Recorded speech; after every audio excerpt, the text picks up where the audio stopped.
Hello everyone, আসসালামু আলাইকুম। কেমন আছে সবাই? সো আজকে আমার খুব ইচ্ছে করতেছিল আলুর ডাল ডিম খেতে, তো আমি এখানে আলু সিদ্ধ বসিয়ে দিয়েছি। দেন হচ্ছে একটা কড়াইতে তেল ঢেলে দিলাম।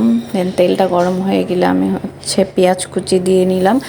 আর পেঁয়াজটা আমি ভাজতেছি এরকম নাড়াচাড়া করে। সো পেঁয়াজ হতে থাকে এই ফাঁকে আমি আলুগুলো ম্যাশ করে নিলাম। একটা হচ্ছে বাটনার সাহায্যে আলুগুলো ম্যাশ করা হয়ে গেছে আমার। দেন আমি হচ্ছে আদা রসুনের পেস্ট দিয়ে দিব 1 চা চামচ।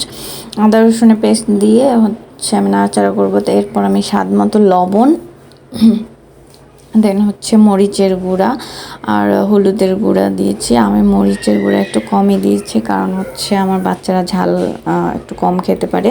তো এই তো জিরা গুঁড়া দিয়ে নিলাম, অল্প একটু পানি দিলাম যাতে হচ্ছে তলায় লেগে না যায়। তো আমার মশলা কষানো হয়ে গেছে। এরপর আমি কেটে রাখা টমেটোগুলো দিয়ে দিলাম।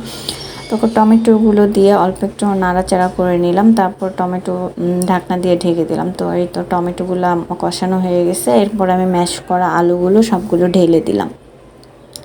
দেওয়ার পর হচ্ছে আবার একটু নাড়াচাড়া করে নিলাম। তো সব কিছু কষানো হওয়ার পরে আমি আরও একটু পানি ঢেলে দিলাম।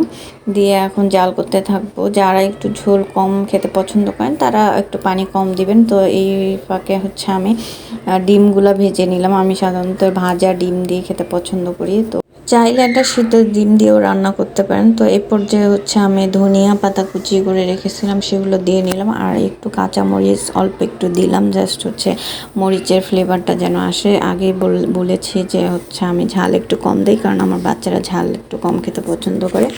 আর আমি একটু ঝোল ঝোলই পছন্দ করি, ওই জন্য আমি একটু ঝোল ঝোল করে নিয়েছি। যারা একটু মাখা মাখা খেতে পছন্দ করেন তারা একটু ঝোল কম রাখতে পারেন, কোনো সমস্যা নেই। সো এই তো রেডি হয়ে গেছে আমার আলুর ডাল ডিম। সো আমার ভিডিওটা কেমন লাগলো সবাই কমেন্ট করে জানাবেন প্লিজ। আর আজকের ভিডিওটা এ পর্যন্তই। সবাই ভালো থাকবেন, সুস্থ থাকবেন। আল্লাহ হাফেজ।